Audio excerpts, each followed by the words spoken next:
So when we think about the topic codependency, that's really broad. And if you were to Google codependency, what you'd probably see is people pleasing, chief enabler, control addict. Those are the typical synonyms for codependency. And I don't know about you guys, but I don't like none of those words. And I am a recovering codependent, 17 years. I'm recovering from a lot of things, but that's one of them. And when one thinks about codependency, I want to invite you to think about a little broader definition. And some of these are going to be amberisms. So don't Google them because you won't find them. I'm not that important yet. But I think in my own journey, it's how I could wrap my head around it, because I need to understand in order to listen to anybody. Honestly, I'm a little stubborn. So codependency is a relationship language. What does that mean? That means the way I show up in relationship, the dynamic that I create is codependent. It's a relationship language. So a lot of people envision, because this is what our culture tells us, a lot of people envision it's the stereotypical wife of the alcoholic husband is the codependent, or the husband of a gambling wife. It is the partner of the person that's suffering from a substance or behavior addiction is the codependent. That is a codependent, but that's not the only, that's really misleading. When you think of codependency, it doesn't show up only in a spousal relationship that includes addiction. That's not the only time. Sugar's not taking the medicine. Daddy's trying to hold him so you can take this, so you can take this medicine. Thank you so much for coming to let me know. And I'm on my meeting with all my friends, so Daddy can handle it. He can figure it out. Okay, bud? Thank you for telling me. I'm so sorry. I will have to edit that out. No worries.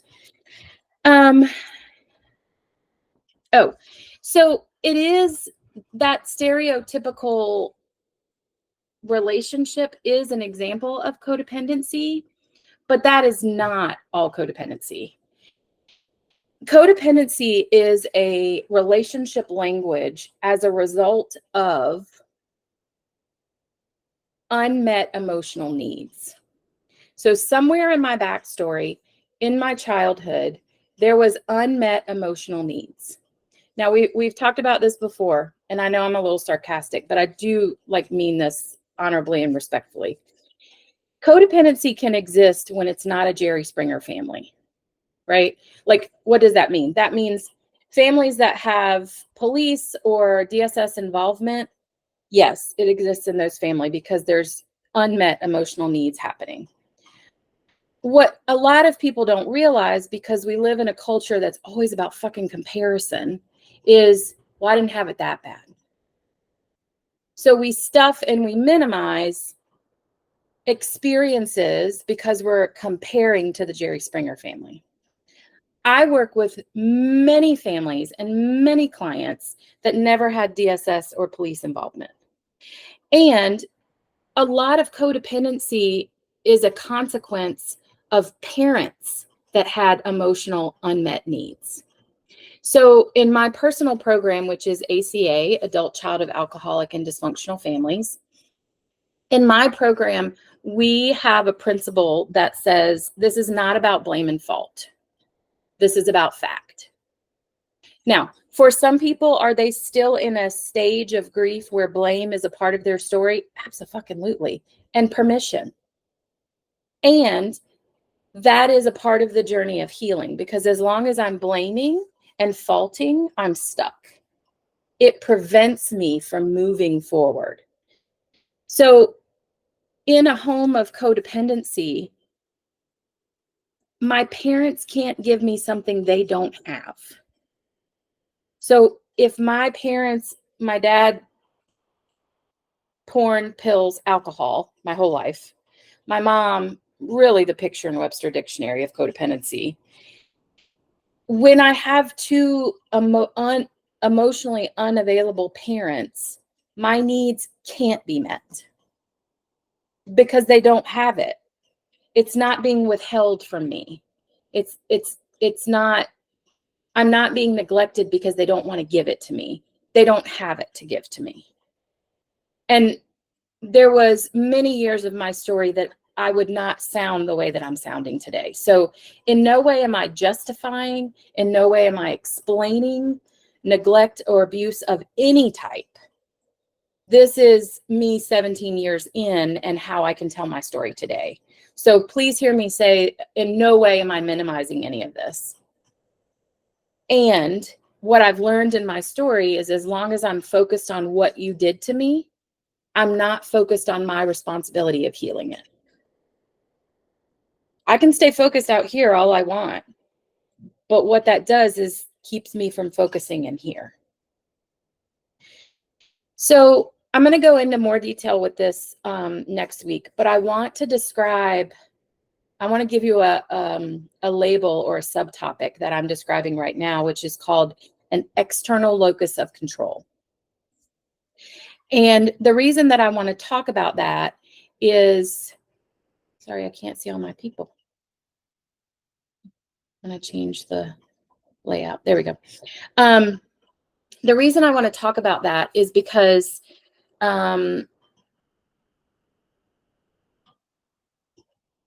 it's a kinder way to look at consequences that come from trauma. What do I mean by that? I mean, an external locus of control in my childhood is how I learned to survive and stay alive. There was a lot of trauma. There was a lot of trauma that existed because of emotional unavailability, period. But there was also trauma that existed from physical abuse and emotional abuse. As tiny humans, we learn how to focus on our outside world, and we learn how to become chameleons, accommodate and adapt to figure out, how do I get the least amount of pain? As little as 4 and 3 can do that. It's kind of scary. And that external locus of control becomes habitual because many of us as trauma survivors maybe have heard the term sixth sense. It is that radar where we can like scan the room or scan a group and figure out how it feels and figure out if I'm going to be safe. How many beers has he had? I probably should lay low and not talk. That's an external locus of control. When I can read the room outside of me, AKA people pleasing, it becomes a defense mechanism, but also a survival skill. And I want you to think about, if my lens as a kid is an external locus of control because I live in a home of emotional unavailability, how often do you think I can turn it off? Can't. Because it's habitual, because we're creatures of habit as humans, it becomes my perspective of the world. It becomes how I navigate relationships. It becomes who I am as a person. And the unfortunate thing is our culture really praises us. She's the best kid. She never needs anything. She just goes and gets her own food. Man, you are the best little girl. You just don't have any needs. You're so quiet. We don't ever have to redirect you or punish you or anything. It's praised. And right, Sierra? And it's such a mind fuck because it's teaching me to not have needs and not depend on anyone around me. External locus of control. So when I become an adult, I usually show up in the world as an overfunctioner. I usually show up in the world as the one in the group that takes care of everybody and makes sure everybody gets home after the party. the one in the group that cooks all the meals or makes sure everybody is home safely by texting or calling everyone. I show up as the mama. Why? Because I had to raise myself. So codependency is about unmet emotional needs, but what's not highlighted is my family of origin and the trauma that I survived to get through that and made it out with an external locus of control. What's not talked about is I'm a really high functioning, successful person. And the biggest failures I have are relationships. Because no one taught me how to take care of my own needs. No one taught me my worth. No one even taught me that it was okay to have needs and emotions. Everything I'm describing is on a continuum. So the Jerry Springer families are on one end, and on the other end are families that are raised children of pastors, preachers, priests, children of rigid structure, children of police officers. There's just this black and white, all or nothing. There's good and there's bad, and there's nothing in between.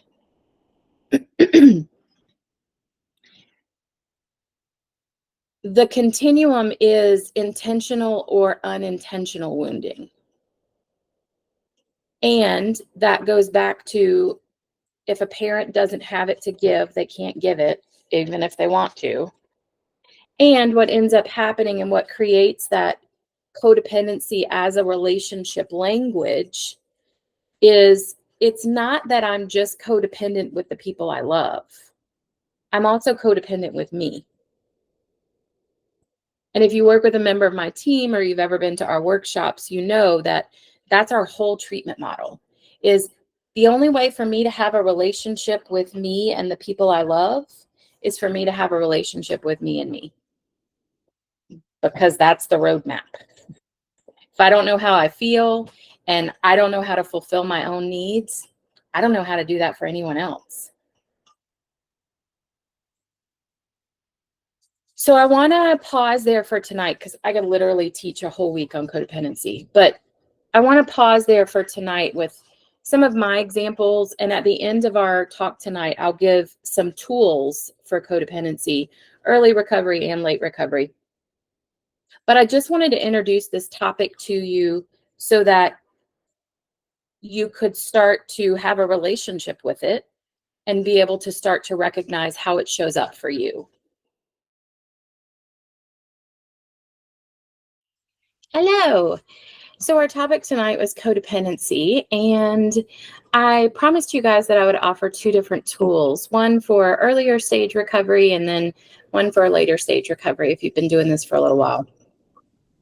So the first thing I want to mention is I want to offer a reframe for codependency because it really has a bad rap and its intention is not so. So when you think about codependency, its purpose, its intention is to recreate homeostasis. So when there's a family system and something happens to that family system that causes it to become out of alignment, codependency's purpose is to recreate some type of homeostasis. And that's not bad or wrong, that just is. However, what makes it toxic is when it's not repaired. So if you have two parents, something happens to one of them, and now there's one parent taking care of children, oftentimes the oldest child will step up into a parentified role, just as one example. That's not bad or wrong. What makes it dysfunctional is when it's not repaired. So I just wanted to offer that reframe around codependency, and that the intention is that it supports a system in surviving. It supports a system in recreating homeostasis. And when we don't repair or heal that system, that's what creates the toxicity. So if you're new to recovery and you're looking at what do I do with all this? What is what is my tool for coping with codependency? Well, what I notice is the first thing I share is when I started recovery, I felt like I was doing everything backwards, because basically recovery is teaching me to do the opposite of everything I was trained to do. I was trained with an external locus of control. I was trained to focus out here, and recovery supports an internal locus of control. So recovery was really hard for me, and I kept bumping my head because I couldn't do things the way that I always did them. So my tool for early recovery is it's going to be really hard to make yourself the priority when everyone else has been most of your life. The tool is, rather than making yourself more important than everyone else or the priority, what if you made yourself just as important as everyone else? Does that give a frame of reference? And then for later stage recovery, when the term reparenting is a part of your relationship with codependency, is recognizing just because in my childhood, my parents didn't have to give to me all my needs and all my emotional needs, doesn't mean that I live the rest of my life in deficit. Recovery teaches me that I can reparent me. And an example of that is going to be what I do for my boys or what I do for my dogs, I do for me. It gives me a frame of reference. It gives me a way, a knowing of what loving me looks like.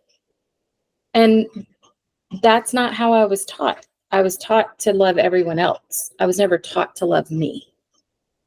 So when you look at that tool, or when you think about that tool, it feels a little uncomfortable, and I'm making it sound way easier than it is. And if I use a frame of reference of those around me that sometimes love me more than I love me, it really helps me to understand what would it look like to take care of me. So I hope this was helpful for you guys. I hope the tools were helpful. And we're going to continue the series of codependency for the next few weeks. Take good care. Bye-bye.